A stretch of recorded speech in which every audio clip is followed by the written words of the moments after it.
Desliga o ruído, ligue-se aos factos. Este verão, o Observador tem para lhe oferecer 10 estadias em hotéis de luxo. 2 noites, 2 adultos. Aproveite a nossa promoção e assine o Observador com até 50% de desconto em observador.pt. Desliga o ruído, ligue-se ao essencial. Esta é a história do dia da Rádio Observador. O que vai na cabeça do almirante Gouveia e Melo?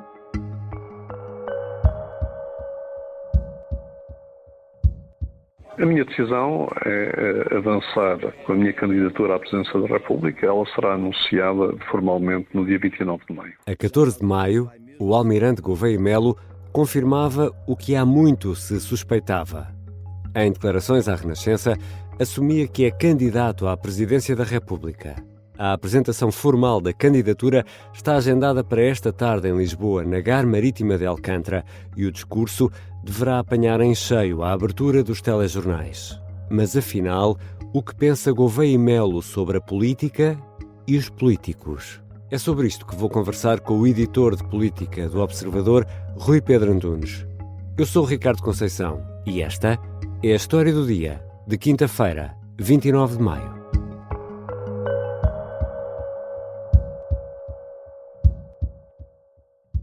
Bem-vindo, Rui Pedro. Olá, Ricardo. Rui, aqui para começo de conversa, o almirante Gouveia e Melo é, sem dúvida, não há dúvidas, que é o grande favorito a vencer as eleições presidenciais de janeiro. Sim, de uma forma direta, sim, as sondagens todas dizem isso. A popularidade do almirante em outros indicadores também é muito grande e não se vê sequer um segundo classificado que, à partida, possa desafiar essa hegemonia do almirante. Ele demorou muito tempo a passar da fasquia de 1/3, mas agora já se vai aproximando em resultados em que o próprio pode sonhar com uma vitória à primeira volta. Portanto, sem dúvida que é o candidato favorito. E a grande pergunta que fazemos, perante um militar na reserva, já não está no ativo, é como se situa, afinal, politicamente Gouveia e Melo? Bom, houve um artigo que ele escreveu no Expresso no dia 20 de fevereiro, que é assim em que fala mais nisso, em que, na verdade, ele diz que está entre o socialismo e a social-democracia. Eu já tive a oportunidade de dizer isso, eu acho que ele não sabe o que é que está a dizer, basicamente. Na verdade, o que ele queria dizer é que está entre o PS e o PSD. E o relevante aí é que ele se afirma como uma pessoa no centro político, ou seja, ele é um candidato de catch-all que quer ir buscar todo o tipo de eleitorado, e acima de tudo um eleitorado ao centro do PS e do PSD, porque era a grande base. Agora, quando ele definiu esta estratégia, o eleitorado ainda não estava tripartido. O Chega hoje tem uma presença muito forte no eleitorado e, portanto, de que forma é que ele vai corresponder a esse eleitorado? Eu diria que é a própria figura dele, um militar, a autoridade, etc. E, portanto, eu acho que ele próprio situa-se aqui politicamente, diz que não é de esquerda nem de direita, que é de centro, mas pode ter que ir a outros públicos buscar eleitorado. Mas geralmente quando se diz isso, que não sou de esquerda nem de direita, eu sou de centro, geralmente vem uma outra frase acoplada que é: eu não sou político. O almirante Gouveia e Melo também se assume como um não político que se candidata ao mais alto cargo político da nação? Sim, é um bocadinho como o próprio Cavaco Silva tentou sempre vender que não era político, e é um dos maiores políticos da nossa história democrática, a par de outros, como Álvaro Cunhal, Mário Soares. Este já mais da história pós-25 de Abril. Os outros, ainda antes disso, já se tinham afirmado como grandes políticos na oposição, mas Cavaco Silva de facto também dizia isso, e o almirante diz por outras razões. Ele de facto não tem um percurso na política, e aí diz a verdade, mas na verdade ele é muito político porque tem que ser, não é? Está-se a candidatar, como tu dizias, ao mais alto cargo político. Não é um cargo na sociedade ou civil, é um cargo político, de chefia, de liderança do Estado, e portanto naturalmente que ele já tem sido muito político. Deixa-me acrescentar a isso, é que ele diz também que é partidário, ou seja, que é fora da política dos partidos, e isso também é um ponto fundamental para ele, para livrar-se também de qualquer apoio ou de ser associado a qualquer partido. E isso pode ser visto como sendo um antissistema, ou seja, uma vez que parece não confiar nos partidos, que são o centro da vida democrática, ou pelo menos do nosso regime. Há um grande ideólogo, politólogo, às vezes tarólogo português, que se chama, eu acho que é Marcelo Rebelo de Sousa, que aqui, um bocadinho antes do Orçamento do Estado para 2025, portanto, o Orçamento do Estado, o último aprovado, dizia que o PS e o PSD tinham que se entender, dizia uma fonte de Belém, não sei, normalmente é uma fonte bem conhecedora, que se eles não se entendessem, vinha aí o antissistémico, o presidente antissistémico, ia mandar nisto e ia ganhar as eleições. Bem, ele depois condecorou, mas o antissistémico era de facto o Almirante Gouveia Melo. Ele, um bocadinho à semelhança daquilo que tem sido o percurso de André Ventura, assume-se um bocadinho como uma figura fora do sistema, fora do tal marasmo, do regime dos últimos anos, que as pessoas estão um bocadinho fartas, e tenta trazer para isso uma espécie de um ativo eleitoral, precisamente a mostrar que está fora desse sistema, porque é um militar, e portanto o militar tem rigor, tem ética, e está fora disso. Estava na vida acima disso, acima não é? Ou então, no máximo, ao lado, num caminho paralelo que é muito mais incontestável do ponto de vista ético, na perspectiva dele e do eleitorado a quem ele se quer dirigir. E caso Gouveia e Melo vença, Rui Pedro, poderá acabar por retirar força a André Ventura, uma vez que pode também congregar os votos dos muitos descontentes que também veem em André Ventura uma solução? Eu acho que será mais uma competição pelo espaço mediático e como figura no espaço político e mediático público, porque a minha perspectiva neste momento em que falamos é que André Ventura vai arranjar uma forma de não se candidatar.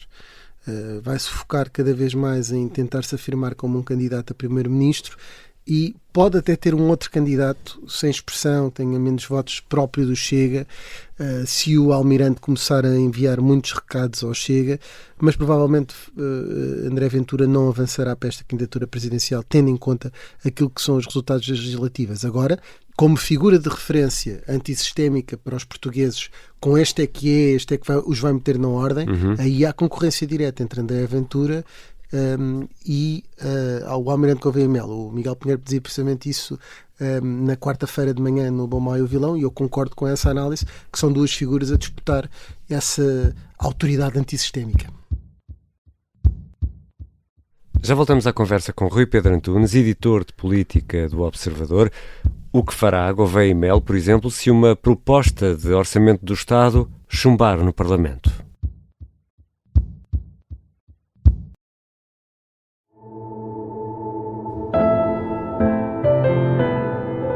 O Zé Faz 25 é um podcast de ficção para ouvir em 8 episódios. Uma coprodução Coyote Vadio e Observador, da autoria de David Neto e Manuel Pureza. O teu pai não faz ideia do que é fazer contas, caraças. Contas ao fim do mês! Mas o que é que tu queres que eu faça, então? Pedro, quem é que te deu o meu número? Não interessa, passa-lhe o telefone.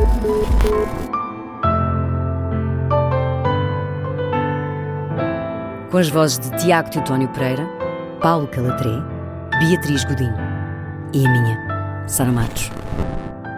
Episódio 2. Amor às cegas. Onde é que tu andas, Zé? Este podcast de ficção tem o apoio da Citroën. Estamos de regresso à conversa com Rui Pedro Antunes, editor de política do Observador. Rui Pedro, o Presidente da República tem a chamada bomba atómica, ou seja, tem a possibilidade de dissolver o Parlamento, demitir o Governo. Sabemos em que circunstâncias Gouveia Melo admite carregar no botão, ou seja, usar este poder? Sim, são circunstâncias muito exóticas, ou diria mesmo até esotéricas. Porque, na verdade, ao contrário de uma interpretação que também já era muito particular do atual Presidente da República, que era sem orçamento vamos para eleições, numa situação de instabilidade política pouco clara vamos para eleições clarificar, o que o Almirante Gouveia Melo diz, também nesse manifesto / artigo de opinião no Expresso, que publicou em fevereiro, é um bocadinho de que só há razão para utilizar esse poder da dissolução, a tal bomba atómica, quando há uma completa desintonia, uma completa ruptura entre aquilo que foram as promessas eleitorais e aquilo que o Governo está a fazer. Ora, eu acho que também há uma confusão do Almirante Gouveia Melo. O papel dele não é fiscalizar o Governo. Esse papel compete à Assembleia da República. E esta confusão de órgãos de soberania, ele vem dar um bocadinho de razão a Marcos Mendes, parece que não sabe muito bem como isto funciona. Mas isso, as pessoas não querem saber disso. As pessoas não se prendem com isto que nós, bolha, elite, não sou de elite nenhuma, mas enfim, somos de elite nenhuma, mas que as pessoas que estão mais no nicho de conhecimento político importam-se muito, mas as pessoas não. Portanto, querem ouvir Gouveia Melo a dizer o que é que ele faria e põe na ordem. E para ele, o que ele está a dizer às pessoas é: eu derrubo um governo quando eles não tiverem a cumprir o que vos prometeram.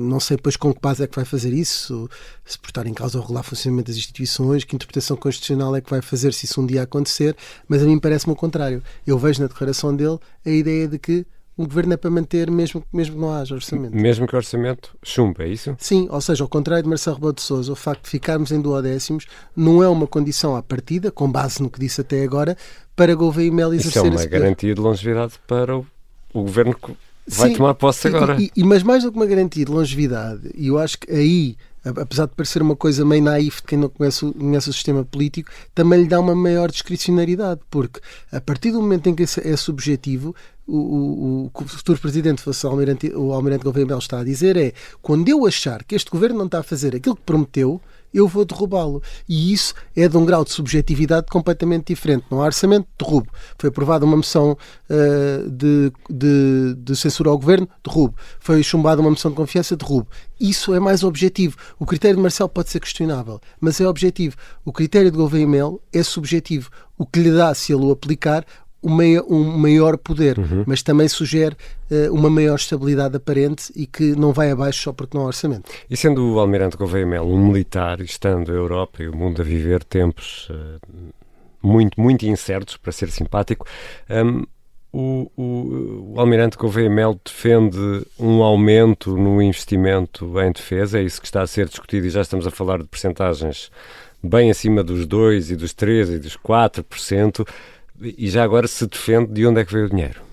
Upa, se defende. Ele na altura dizia que era só mais 1% ou 2% um ou 2 pontos do PIB a aumentar, do PIB europeu, não especificamente do português, mas também alinhava nessa necessidade de aumentar muito. Agora parece que já se está a admitir valores exigidos por Trump aos membros da aliança da NATO, que anda na ordem dos 5. E vamos ter uma reunião importantíssima da NATO agora, muito em breve. Sim, e portanto aí a percentagem do PIB é importante, mas o que Gouveia Melo sempre disse, ele não há um sempre disse, ele começou por dizer que era necessária a afetação de despesas sociais e que tinha que ser porque não valia a pena, porque então se fôssemos invadidos por alguém autoritário, sugeriu ir buscar dinheiro aos apoios, ou seja, tirar do apoio social, do bolo do apoio social para a defesa. Vamos imaginar, vamos tirar 2, 3% do SNS, da educação, etc., porque se formos invadidos pelo Vladimir Putin, nada disso conta. Vai ser outra cultura, outro sistema, e portanto, se queremos manter o nosso nível de vida, temos que afetar despesas sociais. Isso aconteceu num primeiro momento, ao perceber que estava a ser acusado de ir cortar no Estado Social, numa das últimas intervenções que fez, isto a propósito de um colóquio que deu na Faculdade de Direito da Universidade de Lisboa, o Almirante Gouveia Melo já veio retificar, diz que não quer cortar nada no Estado Social, diz que se cortar só 0,5% do total da despesa com o Estado Social, isso pode chegar, e que esses 0,5% se podem cortar na eficiência. E, portanto, é o maior de dois mundos. Não é possível escolher entre a manteiga e os canhões. É possível ter dinheiro para os canhões e, ao mesmo tempo, ter dinheiro para comprar os alimentos, a manteiga que alimentam as populações. E quanto ao estilo, o Almirante Gouveia Melo tem um porte mais discreto, um porte talvez mais rígido, mais militar, apesar de ser um homem simpático no trato. Isto, caso vença, como é que este estilo se segue ao rei da popularidade, Marcelo Rebelo de Sousa? É um estilo que algumas pessoas parecem suspirar, que gostaram muito de Marcelo num ponto inicial das selfies, do carinho, dos afetos, mas que agora parecem desejar, até esta viragem mais à direita do país, alguém mais autoritário, alguém mais... eu não diria autoritário, mas com autoridade. Se calhar estava a ser injusto. Ainda assim, eu já falei com apoiantes de Marcos Mendes que dizem, bom, ele sem a farda não é a mesma coisa. E, portanto, as pessoas não vão olhar para ele da mesma forma. Vamos ver. Ele, como presidente, também não vai andar fardado e na campanha também não. Vamos ver o que é que vai dar, mas, acima de tudo, é uma figura que dá esse lado mais institucional, mais direitinho, mais protocolar. Parece que, normalmente, o povo português gosta um bocadinho dessas oscilações. Vamos ver. se é mesmo assim, e se vão preferir, no fundo, alguém que tem uma postura completamente diferente de Marcelo Rebelo de Sousa, que por si só é um político muito peculiar, não só popular, tem uma veia populista, não no discurso, mas no trato, e o Almirante pode ser ao contrário. Pode ter uma veia menos populista no trato e na formalidade e nos protocolos e ser um bocadinho mais populista, e tem sido na mensagem. E até aqui Gouveia Melo tem-se mostrado mais reservado, fala em eventos públicos escolhidos. Esta poderá ser a tática para os próximos meses? Dará poucas entrevistas, é o que se prevê, ou será um político em campanha que irá às televisões às tarde, de manhã, à noite? Eu acho que agora o jogo muda um bocadinho. Ele próprio já vai ter um jantar com apoiantes no Porto no próximo sábado, do tal movimento Honrar Portugal, um movimento cívico que o apoia. E, portanto, terá uma presença já como candidato. É claro que vem aí a silly season, menos atenção mediática, agora a formação de governo, depois autárquicas, e haverá um novo boost em outubro, e aí é que se começam a intensificar as campanhas depois das autárquicas, e creio que vamos vê-lo mais. Ele vai intervir mais, vai dar mais entrevistas, mas também vai ter muitos tempos de pousio, tal e qual os outros candidatos. Obrigado, Rui Pedro. Obrigado, Ricardo. Rui Pedro Antunes é editor de política do Observador.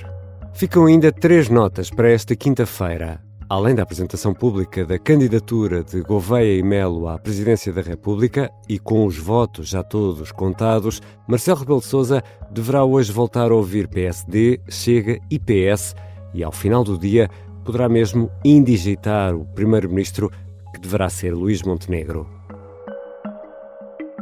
Ainda nesta quinta-feira, à noite, o PSD reúne o Conselho Nacional, que deverá confirmar o apoio do partido à candidatura de Marques Mendes a Belém. E esta quinta-feira assinala-se o Dia da Espiga, é a quinta-feira da Ascensão, 40 dias depois da Páscoa. Manda a tradição fazer um ramo com espigas de cereais, ramos de oliveira, malmequeres e papoilas, que no fundo representam fartura de pão, paz, prosperidade e amor. O ramo deverá ser guardado atrás da porta até ao ano seguinte para garantir boas colheitas e prosperidade. Esta foi a história do dia. A sonoplastia é da Mariana Sousa Aguiar, a música do genérico do João Ribeiro. Eu sou o Ricardo Conceição. Até amanhã e feliz Dia da Espiga.